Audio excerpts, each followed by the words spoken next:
సమస్య ఎదురైనప్పుడు ఉపవాసం ఉంటున్నాము, ప్రార్థన చేస్తున్నాము. సమస్య తీరేంత వరకు కూడా ఇక అటు తర్వాత నువ్వు అటు నేను ఇటు. కృతజ్ఞత కొడుకు ఏర్పాటు చేసుకున్నాం కదా, మంచి పార్టీ ఇచ్చాం కదా, ఇంకేం చేయాలి? అంతేనా? ఇది ఈనాడు మన వరుస.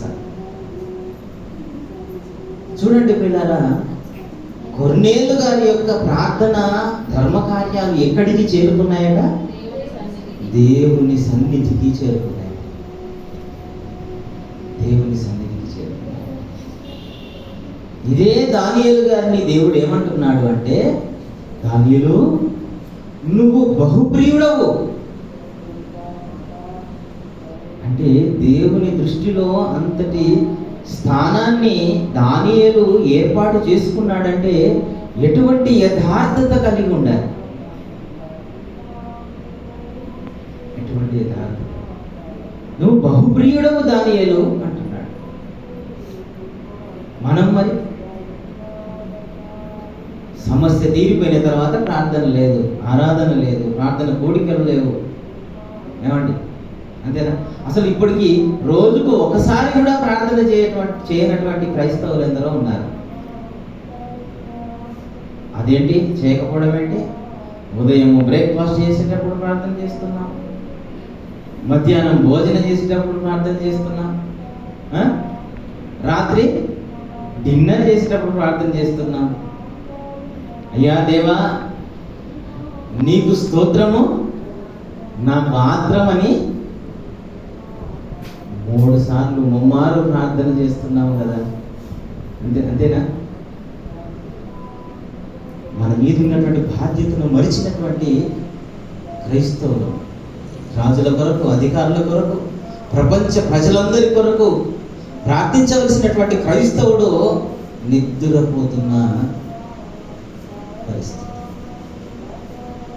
కదండి. చూడండి పిల్లరా, వారి యొక్క ప్రార్థనలు ఎక్కడికి చేరుకున్నాయట? దేవుని సన్నిధికి జ్ఞాపకార్థముగా చేరుకున్నాయట. మరి మన ప్రార్థనలో మరి వీరందరికీ కూడా దేవుడు జవాబిస్తున్నాడు. ఈరోజు అనుషమ్మ కూతురుకు కూడా జవాబిచ్చాడు దేవుడు కదండి. మరి నా ప్రార్థనకు ఎందుకు జవాబు లేదు?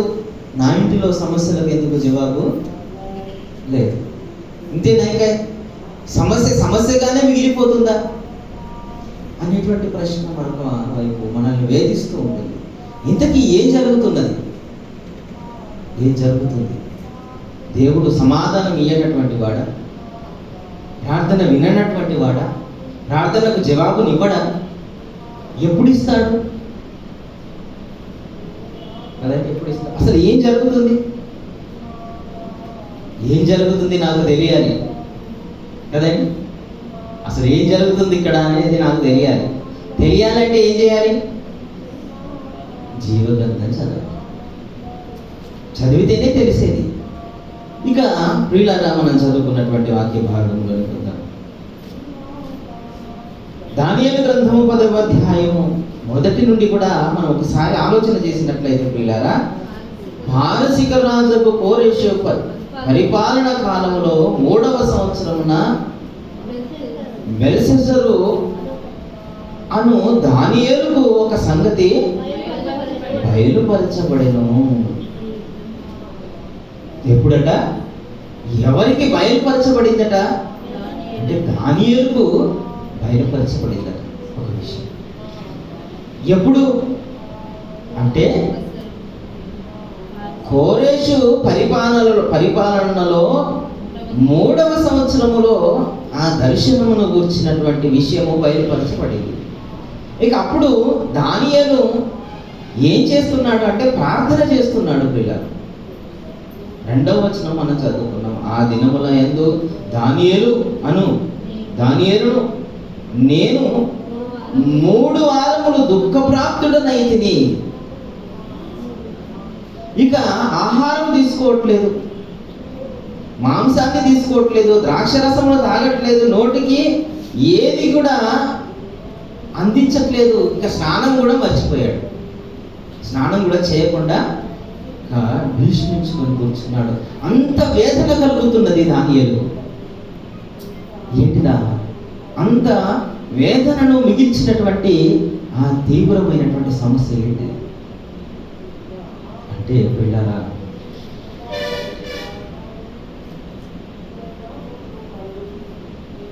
బబులోను సామ్రాజ్యానికి ఇశ్రాయేలీయులు బానిసలుగా తీసుకొని రాబడ్డారు. ఏ విధంగా అంటే, మగవారిని అందరినీ కూడా నపుంసకులుగా తీసుకొని వచ్చారు. స్త్రీలను బానిసలుగా తీసుకొని వచ్చారు. ఎన్ని సంవత్సరాలు అయిపోయింది అంటే, అప్పటికి 70 సంవత్సరాలు అయిపోయాయి. బబులోను చెరలో ఎన్ని సంవత్సరాలు ఉన్నారు? 70 సంవత్సరాలు. 70 సంవత్సరాలు అయిపోయిన తర్వాత ఇర్మియా ప్రవక్త ద్వారా దేవుడు తెలియజేశాడు, ఇశ్రాయేలు ప్రజలు ఇక విడుదల మీకు దొరకబోతున్నది. ఏ కాలంలో ఏ విధంగా దొరకబోతుంది అనేటువంటి విషయాన్ని ఇర్మియా ప్రవక్త ద్వారా దేవుడు తెలియజేశాడు. ఏ రాజుగారి ద్వారా విడుదల పొందుకుంటున్నారో తెలియజేశాడు. ఇక ఆ కాలం వచ్చేసింది. ఏ కాలము, ఎవరి కాలం అంటే, కోరేషు కాలంలోనికి వచ్చిన తర్వాత మీకు విడుదల దొరుకుతుంది. ఆ కోరేషు రాజు మిమ్మల్ని మీ రాజ్యానికి పంపిస్తాడు, దేవుని మందిరాన్ని మీరు నిర్మాణం చేసుకోవడానికి సహకరిస్తాడు అని ఇర్మియా ప్రవక్త చెప్పాడు. ఇక ఆ కాలం వచ్చింది. కోరేషు కూడా తెలియజేశారు. ఏమని? మీరు వెళ్ళండి, మీకు కావలసినవన్నీ కూడా నేను సమకూరుస్తాను, దేవుని మందిరంలో మీరు కట్టుకోండి అని చెప్పిన తర్వాత ఇక దానియేలు భక్తుడు ఆ రాజుగారికి బహుశా అన్ని విషయాలు కూడా తెలియజేసి ఉంటారు. తెలియజేసిన తర్వాత కూడా మరి ఎందుకు ఇంత వేదన? దానియేలు చూడండి పిల్లరా, కోరేషు వయసులోనే మనం ఒకసారి వినాలి. 2వ దినవృత్తాంతముల గ్రంథము చివరి అధ్యాయము ప్రియులారా, 36వ అధ్యాయము చివరి 2 వచనములను ఒకసారి మనము నిర్ధారణ చేసుకుందాం. 22, 23వ వచనము. 2వ దినవృత్తాంతముల గ్రంథము. పారసిక దేశపు రాజైన కోరేషు మొదటి సంవత్సరమున ఇర్మియా ప్రవక్త ద్వారా పలుకబడిన తన వాక్యమును నెరవేర్చుటకై యెహోవా పారసిక దేశపు రాజైన కోరేషు మనస్సును ప్రేరేపింపగా చాటింపు వేసి వ్రాత మూలముగా ఇట్లు ప్రకటన చేశాడు. ఏమని ప్రకటన చేశాడో తెలియజేస్తున్నాడు. పారసికపు దేశపు రాజైన కోరేషు ఆజ్ఞాపించినది ఏమనగా, ఆకాశమందలి దేవుడైన యెహోవా లోకమందున్న సకల జనములను నా వశము చేసి యూదా దేశమందున్న యెరూషలేములో కట్టించుమని నాకు ఆజ్ఞ ఇచ్చినాడు. కావున మీలో ఎవరు ఆయన జనులై ఉన్నారో వారు బయలుదేరవచ్చును. వారి దేవుడైన యెహోవా వారికి తోడుగా నుండునుగాక. దేవుని నామకు మహిమ కలుగునుగాక. కోరేషు వస్తాడు, మిమ్మల్ని పంపిస్తాడు అని చెప్పినటువంటి ఆ కోరేషు వచ్చాడు. ఆయన మొదటి సంవత్సరంలోని వారికి విడుదలను ప్రకటించి ఎన్ని సంవత్సరాలు అయింది? అక్క దానియేలు గ్రంథంలో మనం చూసాము 3 సంవత్సరాలు అయింది పిల్లల.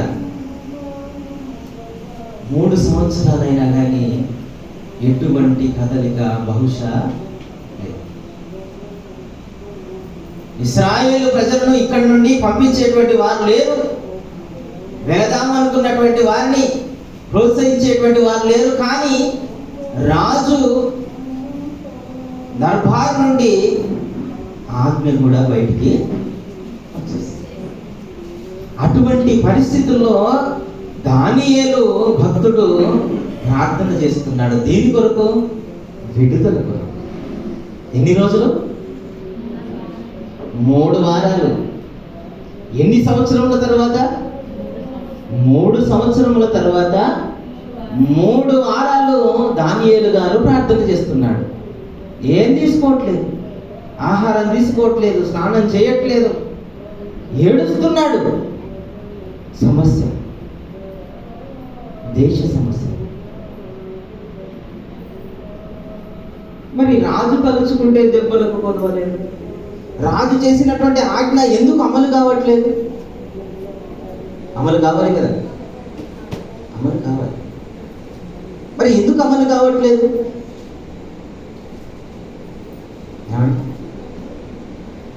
అంటే మనం ఆలోచించాలి పిల్లలు.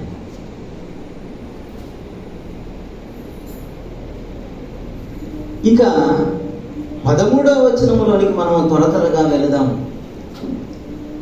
10వ అధ్యాయము. పారసీకుల రాజ్యాధిపతి 20 దినములు నన్ను ఎదిరించెను. ఎవరంటున్నారు? దానియేలు చేసినటువంటి ప్రార్థనకు 3 వారములు ఉపవాసముతో చేసినటువంటి ప్రార్థనకు జవాబుగా దేవుడు తన దూతను ఆజ్ఞాపించాడు. ఆజ్ఞాపించి దానియేలు దగ్గరికి పంపించాడు. పంపించినప్పుడు ఆ దేవదూత దానియేలు గారికి చెబుతున్నారు. ఇంకా పైనుండి మనం చూసినట్లయితే తర్వాత చూడండి, 11వ వచనములో దేవదూత అంటున్నాడు, దానియేలు నువ్వు బహుప్రియుడవు. ఎవరికి? దేవునికి. దేవునికి నువ్వు బహుప్రియుడవు. నీవు చాలా నచ్చినటువంటి వాడు. నీ ప్రవర్తన విషయంలో, నీ యొక్క యథార్థత విషయంలో, నీ సమర్పణ విషయంలో నువ్వు ఎంతగా దేవునికి ప్రియమైనటువంటి వాడు అంటే బహుప్రియమైనటువంటి వాడవు. నువ్వు చేసినటువంటి ప్రార్థనకు దేవుడు జవాబుగా వర్తమానమును, సందేశాన్ని తీసుకొని నన్ను వెళ్ళమని చెప్పాడు. చెబితే నేను వచ్చాను. ఎప్పుడు వచ్చాడు అంటే చూడండి, ఎన్ని దినముల తర్వాత వచ్చాడు అంటే ఇక్కడ చెబుతున్నాడు. పారసీకుల రాజ్యాధిపతి 20 దినములు నన్ను ఎదిరించాడు. ఎన్ని దినములు ఎదిరించాడట? ఎవరిని ఎదిరించారు అంటే దేవుని దూతను, సందేశాన్ని తీసుకొని వచ్చినటువంటి ఆ దేవదూతను. పైన చదవండి, మీ తర్వాత మీరు, మనకు సమయం లేదు. ఆ దేవదూతను ఎవరు ఎదిరించారట? పారసీకుల రాజ్యాధిపతి ఎదిరించాడట. అంటే ఒక దేవదూతను ఒక అధికారి ఎదిరించగలడా? ఏమండి, దేవదూత కనిపిస్తుందా? దేవుడు అనుమతిస్తే కనిపిస్తుంది. కానీ అతన్ని ఎదిరించేటువంటి సామర్థ్యం ఈ మనిషికి ఉన్నదా? లేదు. ఉండేటువంటి అవకాశం. మరి ఎవరు ఆ రాజ్యాధిపతి? ఆ రాజ్యాధికారి ఎవరు? ఎన్ని రోజులట? 21 దినములు. నేను నిన్ను సమీపించకుండా, నీతో మాట్లాడకుండా, ఆ సందేశాన్ని నీ ఎద్దకు తీసుకొని రాకుండా 21 దినములు ఆ పారసీక దేశపు అధికారితో నేను పోరాడవలసినటువంటి పరిస్థితి. అంటే దేవుడు ఎప్పుడు పంపించాడు ఆ దేవదూతను? ఎప్పుడైతే దానియేలు ప్రార్థన చేయడం ప్రారంభించాడో, విన్నపాన్ని, విజ్ఞాపనను, ప్రార్థనను దేవుని సన్నిధిలో ఎప్పుడైతే పెట్టాడో, ఆ మరుక్షణమే దేవుడు తన సేవకులైనటువంటి ఆ దేవదూతను పంపించాడు. ఎవరు అడ్డుకుంటున్నారు అంటే ప్రతి దేశానికి కూడా అపవాది యొక్క ఏజెంట్లు పనిచేస్తున్నారనేటువంటి సత్యమును మనం ఇక్కడ ప్రతి దేశానికి కూడా అపవాది యొక్క ఏజెంట్లు ఉన్నారు. ప్రతి రాష్ట్రానికి, ప్రతి జిల్లాకు, ప్రతి ఇంటికి, ప్రతి ఒక్కరికి కూడా వాడు తన ఏజెంట్లను పెట్టుకొని, మరి ప్రత్యేకంగా దేవుణ్ణి అంగీకరించినటువంటి దేవుని పిల్లలకు, ఎందుకు అంటే పిల్లరా, వాడు దివారాత్రములు మన సహోదరుల మీద నేరారోపణ చేస్తున్నాడు. అంటే ఈ సమాచారం అంతా కూడా ఏ విధంగా వాడికి వెళుతున్నది అంటే, మనం చేసేటువంటి ప్రార్థన, మన ప్రవర్తన సమస్తము కూడా వాని దూతల ద్వారా ఆ సమాచారంను తీసుకొని దేవుని ఎదుట ఏం చేస్తున్నాడు? నిందారోపణ చేస్తున్నాడు. ఇక దానియేలు ప్రార్థనకు కూడా దేవుడు జవాబును పంపించాలని తన దూతను, సేవకులను పంపిస్తే, ఇక పారసీక దేశంలో ఉన్నటువంటి ఆ రాజ్యాధికారి అపవాది వాడి యొక్క దూత పనిచేస్తున్నాడు.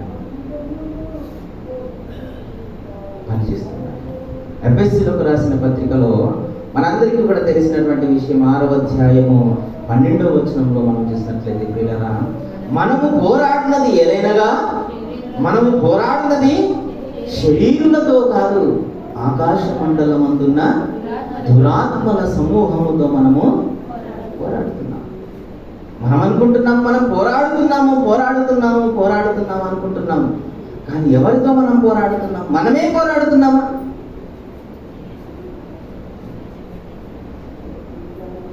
జీవితకాలం మనమే పోరాడుతున్నాం అని మనం అనుకుంటున్నాం. కానీ దేవుడు కొన్ని కోటాను కోట్ల దేవదూతలను, కెరూబులను, సెరాఫులను ఎవరి కొరకు దేవుడు వారిని సృజించాడు, ఉనికిలోనికి తీసుకొని వచ్చాడు అంటే మనందరి కొరకు ప్రియులారా, మనందరి కొరకు. వర్తమానమును, ఆశీర్వాదమును, ఆయన ప్రార్థనకు జవాబును తీసుకొని వస్తున్నటువంటి ఆ దేవదూతను పారసీక దేశములో ఉన్నటువంటి అపవాది ఒక ఏజెంట్ వాడు వెళ్ళనివ్వకుండా 21 దినములు, ఇక్కడ దానియేలు 21 దినములు ప్రార్థన చేస్తూనే ఉన్నాడు. దేవదూత అపవాది ఏజెంట్తో పోరాటం చేస్తూనే ఉన్నాడు. ఒకవేళ మనము కనుక ఆ విధంగా అదే స్థానంలో ఉండి ఉన్నట్లయితే, ఏంటి ప్రభువా, 1 రోజు అయిపోయింది, 2 రోజులు అయిపోయింది, 3 రోజులు, 5 రోజులు, 10 రోజులు, 15 రోజులు, 20 రోజులు, ఇంకా నాకు మరణమేనా? జవాబు రాదా? అసలు వస్తుందా లేదా అంటే చూడండి, దేవుని యొక్క తన కార్యములను చూడకుండా, తన సంకల్పాన్ని గ్రహించకుండా అపవాది ఏం చేస్తున్నాడట? మన మనోనేత్రాలకు గుడ్డితనమును కలుగజేస్తున్నాడట. దేవుని యొక్క సంకల్పాన్ని మనం గ్రహించకుండా దేవుని యొక్క దూతలు కూడా పోరాటం చేస్తున్నారు. ఎవరి కొరకు? దేవుని పిల్లలు చేసేటువంటి ప్రార్థన కొరకు. మనం అనుకుంటున్నాము ఆలస్యం అయిపోతుంది. సీట్ వచ్చింది, సీట్ వస్తే ఏం లాభం? సరైనటువంటి వస్తువులు లేవు. అటువంటప్పుడు దేవుడు ఎందుకు ఇవ్వాలి? ఎన్ని రోజుల ఎక్కడ పోయినా పని కావట్లేదు. అసలు వాళ్ళు పని చేస్తారంటారా? చూడండి ఎన్ని సమస్యలు పిల్లారా. అంటే దేవుడు చేస్తున్నటువంటి పోరాటము, దేవుడు తన దూతలకు ఆజ్ఞాపించినటువంటి ఆ సందేశము, ఆశీర్వాదమును మనం చూసేటువంటి కన్నులు మనకు లేవు. మనం ఆ కన్నులు పొందుకోవాలి అంటే, ఆత్మీయ కన్నులను మనం కలిగి ఉండాలంటే అవి కూడా దేవుడు అనుమతించాల్సిందే. ఎందుకు అంటే దానియేలుకు ఈ విషయం అంతా తెలుసా అంటే తెలిసేటువంటి అవకాశం లేదు. దేవదూత వచ్చి చెప్పేంత వరకు కూడా దానియేలుకు కూడా తెలియదు. ప్రార్థన చేస్తున్నాడు. ఇంకా ఎన్ని రోజులు చేయాలనుకుంటున్నాడో దానియేలు. చూడండి పిల్లరా, పారసీకుల రాజ్యాధిపతి 21 దినములు నన్ను ఎదిరించడం జరుగుతూనే ఉన్నది, నిర్విరామంగా జరుగుతున్నది. అప్పుడు మరలా ఏం జరుగుతున్నదో ఒకసారి ఆలోచించినట్లయితే పిల్లరా, ఇంకా పారసీకుల రాజుల సముఖమున నేను నిలుచుండగా ప్రధాన అధిపతులలో మిఖాయేలు అను ఒకడు నాకు సహాయము చేయవచ్చును. నేను ఒక్కడినని ఈ యొక్క పోరాటము ఆగట్లేదు, నేను ఓడిపోతానేమోనని మరొక ప్రధాన దూత అయినటువంటి మిఖాయేలు కూడా వచ్చాడు. ఎవరి కొరకు? దానియేలు చేస్తున్నటువంటి ప్రార్థన కొరకు. చూడండి పిల్లరా, ప్రభువైన యేసుక్రీస్తు వారు తెలియజేస్తున్నారు, ఇక కొన్ని దినముల తర్వాత మనుష్య కుమారుడు అప్పగించబడబోతున్నాడు, సిలువ వేయబడబోతున్నాడు, మరణించబోతున్నాడు అని తన శిష్యులకు ఆజ్ఞాపించినప్పుడు వెంటనే పేతురు గారు లేచి అంటున్నాడు, అది నీకు దూరమగునుగాక అన్నటువంటి వెంటనే ప్రభువైన యేసుక్రీస్తు వారు ఏమన్నారు అంటే, సాతానా అంటే సాతానుతో అంటున్నాడా, పేతురుతో అంటున్నాడా? సాతాను ఎవరిలో నుండి పని చేస్తున్నాడు, ఎవరిని ప్రేరేపిస్తున్నాడు? ఆలోచించాలి. ఏదైనా తోటలో ఓడిపోయినది ఎవరు? ఆదాము అవ్వల. వారిని ప్రేరేపించినటువంటి అపవాది వారిని ఓడించాడా? అపవాది చేత వారు ప్రేరేపించబడ్డారు. అపవాది వారిని వాడుకున్నాడు.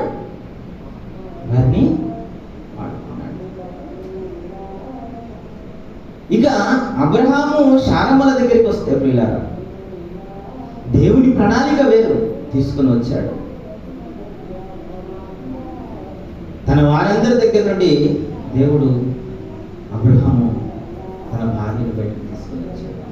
అబ్రహామా చూడు, ఈ నక్షత్రాన్ని లెక్కించగలవా, ఇసుక రేణువులను చూడు లెక్కించగలవా? అయ్యా ప్రభు అనేది, అయ్యా నా ఇంటి పెద్దదాసుడైనటువంటి ఎలియాజరే నా ఇంటికి నా ఆస్తికి వారసుడు, నీకు పుట్టబోవు కుమారుడే నీకు వారసుడు, శారా గర్భము నుండి వచ్చినటువంటి వాడే నీకు వారసుడు. ఇక అపవాది ఏ విధంగా పని చేస్తున్నాడంటే, శారమ్మను వాడుకున్నాడు. లేదు, అవకాశం లేదు, ఆంగలితో అమ్మ నువ్వు చెప్పేది మంచిది ఇష్మాయిల్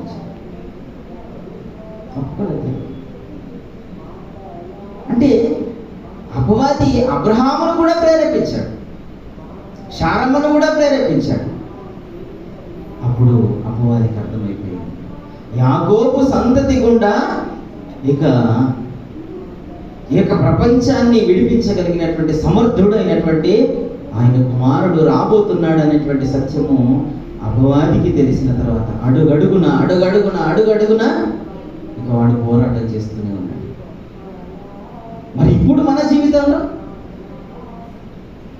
పోరాటం చేసేదేమో, మన ప్రార్థనలకు ఆటంకాన్ని కలుగజేస్తున్నాడు అనేటువంటి సత్యము మనం ఎరిగేటప్పుడు ఆలస్యం అయిపోతుంది. ఏదైనా భరిస్తా కానీ ఆలస్యాన్ని మాత్రం నేను తట్టుకోలేనండి. నోట్ల నుండి మాట రావడంతోనే ఎక్కడ ఉండాలట, మన చేతుల్లోకి వచ్చేయాలి. లేకపోతే కుదరదు. కోపం నోరు జారడమే, ఇక అదుపు లేకుండా. అంటే మనం ఎవరి చేతిలో మనం వాడబడుతున్నామంటే ఈరోజు అపవాది చేతిలో వాడబడుతున్నాం, చిత్తుగా ఓడిపోతున్నాము. వాడు చెబుతున్నాడు, ఫిర్యాదు చేస్తున్నాడు. కోపం మాట అంటే మాట వెనుక అసలు తట్టుకోలేడు, ఓర్పు లేదు, ఏం లేదు. నువ్వు నా పిల్లలు అంటావేంటి? అని ఫిర్యాదు. చూడండి ప్రియులారా, మన ప్రార్థనలకు ఆలస్యం ఏర్పడుతుంది అంటే పోరాటము జరుగుతున్నది. పోరాటం జరుగుతుంది.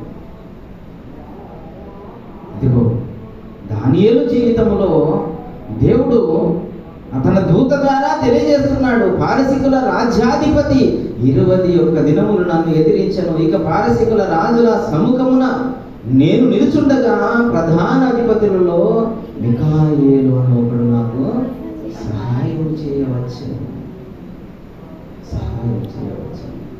ఇక అప్పటితో ఆగిపోయిందా అంటే ఆగలేదు. 18వ వచనంలో మనం చూసినట్లయితే ప్రియులారా, అతడు మరలా నన్ను ముట్టి నన్ను బలపరిచి నీవు బహుప్రియుడవు, దానియేలు భయపడు. ఆగిపోయిందా 20వ వచనం. అతడు నేనెందుకు నీ యొద్దకు వచ్చితినో అది నీకు తెలియజేసి తిని కదా, నేను పారసీకుడకు అధిపతితో యుద్ధము చేయుటకు మరలా పోయాను. ఎందుకు అంటే ప్రియులారా, అక్కడ రాజు నుండి ఆజ్ఞ జారీ అయిందే తప్ప ఇంకా అక్కడ ఉన్నటువంటి వ్యవస్థలో మార్పులు జరగలేదు. ప్రధాన అధికారుల యొక్క మనసులలో మార్పు జరగలేదు. వారి యొక్క మనసులను వశపరుచుకున్న అపవాది. వారు మారితేనే తప్ప ఇశ్రాయేలు ప్రజలు మరలా వారి యొక్క దేశానికి, ఇశ్రాయేలు దేశానికి పోయారు. వారిని మార్చవలసినటువంటి బాధ్యత ఎవరిది అంటే దేవుని యొక్క దూతల యొక్క బాధ్యత. పోరాటం. వాడు అపవాది వారిని ప్రేరేపిస్తున్నాడు. లేదు లేదు, అది సత్యం కాదు, రాజు నుండి ఆజ్ఞ జారీ అయింది, మీరు మారాలి, మీరు రాజు ఆజ్ఞకు లోబడాలి అని దేవుని యొక్క దూతలు ఒకవైపు, అపవాది ఏజెంట్. చూడండి పిల్లలు, ఈరోజు మన సమస్యల గురించి మనం ప్రార్థన చేస్తున్నాం. ఆలస్యం అయిపోతుంది, ఆలస్యం అయిపోతుంది, ఆలస్యం అయిపోతుంది, ఇంకెన్ని సంవత్సరాలు, ఎన్ని నెలలు, ఎన్ని రోజులు అని మనం కృంగిపోవడానికి ఏమాత్రం కూడా వీల్లేదు. చూడండి, మనకి ఇంకాస్త అర్థం కావడానికి కీర్తనల గ్రంథము ముగించుకున్నాం. ఇక 2వ అధ్యాయంలో చూసినట్లయితే ప్రియులారా, దావీదు భక్తుడు ప్రార్థన చేస్తున్నాడు.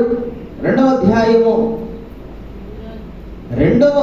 మొదటి వచనము నుంచి మనం చూసినట్లయితే, అన్యజనులు ఎలా అల్లరి రేపుచున్నారు, జనములు ఎలా వ్యర్థమైన దానిని తలంచుచున్నవి, మనము వారి కట్లు తెంపుదము రండి, వారి పాశములను మన యుద్ధ నుండి పారవేతము రండి అని చెప్పుకొనుచు భూరాజులు యెహోవాకును ఆయన అభిషిక్తునికి విరోధముగా నిలబడి ఉన్నారు. ఎవరట? భూరాజులను వశపరుచుకొని వారిని ఏలుతున్నది ఎవరు? ఆ భూరాజులు యెహోవాకు తండ్రి అయినటువంటి దేవునికి, ఆయన కుమారుడైనటువంటి అభిషిక్తునికి కూడా ఏం చేశారట? విరోధముగా నిలబడి. అంటే అంత దమ్మున్నదా మనిషికి? అంటే చూడండి, వాడు వశపరుచుకున్నాడు. వారిని వశపరుచుకొని వారిని నిలబెట్టి దేవునికే ఎదురు తిరిగేటువంటి విధంగా వారిని తయారు చేశాడు. వారి యొక్క మనస్సులను కఠినములు చేసేసాడు. మనం అనుకుంటున్నాం ఇంకా వీడు అపవాది వాడు పడిపోయాడు, వీడు మారడు, ఈ వ్యక్తి ఎంత మాత్రం కూడా మారేటువంటి అవకాశం లేదు అని మనము ఎదుటి వారిని నిందిస్తూ ఉంటాం, అపార్థం చేసుకుంటూ ఉంటాం. కానీ మనం చూడవలసింది ఎవరిని అంటే అపవాదిని మనం చూడాలి. ఆ వ్యక్తి యొక్క మార్పు కొరకు ఏం చేయాలి? ప్రార్థన చేయాలి. ఎవరి మార్పు కొరకు దానియేలు ప్రార్థన చేస్తున్నాడు 21 దినములు నుండి అంటే వీళ్ళరా ఆ దేశంలో ఉన్నటువంటి ఆ ఇశ్రాయేలు ప్రజలను వెల్లడివ్వకుండా ఆపుతున్నటువంటి ప్రధాన అధికారుల కొరకు. రాజు నుండి ఆజ్ఞ జారీ అయిందే తప్ప ఈ యొక్క అధికారులు అవకాశం ఇవ్వట్లేదు. అందుకని ఉపవాసం. భూరాజులు నిలబడుతున్నారు. వారిని నిలబెట్టింది అపవాది. వారిని నిలబెట్టింది. చూడండి పిల్లరా, మన సమస్యల వెనక ఎంతటి పోరాటం జరుగుతుందో, ఎంత పోరాటం జరుగుతుందో. ఆ పోరాటాన్ని మనం చూడకుండా అపవాది ఏం చేస్తున్నాడట? మన మనోనేత్రాలకు గుడ్డితనాన్ని కలుగజేసిందట. గుడ్డితనం. అసలు నేను పోరాడేది పోరాటం, నేను పోరాడేదే పోరాటం అని అనుకునేటువంటి విధంగా భ్రమను కలగజేస్తున్నాడు వాడు. ఇంకా భ్రమను కలగజేస్తున్నాడు. విసిగిపోవడానికి వీలేదు, అలసిపోవడానికి వీలేదు. అందుకనే లేఖనం ఎంతో స్పష్టంగా తెలియజేస్తుంది. మీరు విసుకక ఏం చేయాలట? మీరు విసుకక నిత్యము ప్రార్థన చేయాలి. ప్రార్థన లేకుంటే ఓడిపోవడమే. ఎంత మాత్రం కూడా ఇంకా వేరే ఆలోచన లేదు. ఓటమి, ఓటమి తర్వాత ఓటమి, ఓటమి తర్వాత చిత్తుగా వాడి చేతిలో ఓడిపోవడం. కాబట్టి పిల్లరా, ప్రతి విజయానికి ముందు గొప్ప పోరాటం జరుగుతున్నది. దేవుడు ఆగట్లేదు. మన ప్రార్థనకు జవాబుని ఇవ్వడానికి ఆయన ఎంత మాత్రం కూడా ఆలస్యం చేసేటువంటి దేవుడు ఎంత మాత్రం కూడా కాదు. ఆ జవాబును ఆటంకపరచడానికి అపవాది యొక్క ఏజెంట్లు పనిచేస్తున్నారనేటువంటి సత్యం మనము గ్రహించాలి. ఆ విధంగా గ్రహించకపోయినట్లయితే మనము తప్పిపోయేటువంటి అవకాశము 100% ఉన్నది. కాబట్టి పిల్లారా, ప్రార్థించుదాం. ఇంకా అనేక విజయాలను అందుకున్నటకు సిద్ధపాటు కలిగిద్దాం. దేవునికి మహిమకరంగా నిలబడటకు మనల్ని మనము సమర్పించుకుందాం. దేవుడు మనల్ని విజయశీలుడుగా నిలబెట్టాలనేదే ఆయన యొక్క కోరిక. ఒక యోగును నిలబెట్టాడు. యోగును నిలబెట్టాడా? దానియేలును నిలబెట్టాడు దేవుడు. దావీదును నిలబెట్టాడు. విశ్వాస వీరుల జాబితా అప్పుడే గ్రంథకర్త తెలియజేస్తున్నాడు. ఆ విశ్వాస వీరులందరినీ కూడా ఒకరొకరిని ఇంకా చెప్పవలసినటువంటి వారు ఇంకా ఎందరో ఉన్నారు. వారందరినీ కూడా నిలబెట్టింది ఎవరు అంటే దేవుడు. వారి ప్రార్థనలకు జవాబునిచ్చింది ఎవరు? ఇంకా అనేకులు అంటారు, ఇంకా జాలే, ఇంకెన్ని సంవత్సరాలు ప్రార్థన చేస్తావు, ఆ వ్యక్తి మారడు, ఊరుకో అంటే ఎవరి మాయలో పడిపోయి ఆ వ్యక్తి ఆ విధంగా మాట్లాడుతున్నాడు అంటే మనం ఇప్పుడు చెప్పగలం. అపవాది మాయలో వాడు పడిపోయి, ఆ వ్యక్తి పడిపోయి మాట్లాడుతున్నాడు. సాధన వెనుకకు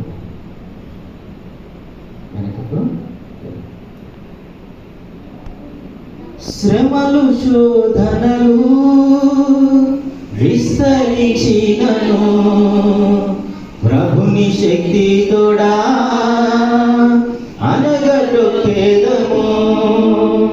శ్రమలు శోధనలు విస్తరించినను ప్రభుని శక్తి తోడా అనగటొక్కేదము. హల్లెలూయా హల్లెలూయా హల్లెలూయా స్తోత్రములు. రారాజు యేసుకు మహారాజు క్రీస్తుకు మహిమ విభునికి స్తోత్రములు. జయమే జయమే యేసు నామములో విజయమే. జయమే జయమే సాతానుపై విజయమే.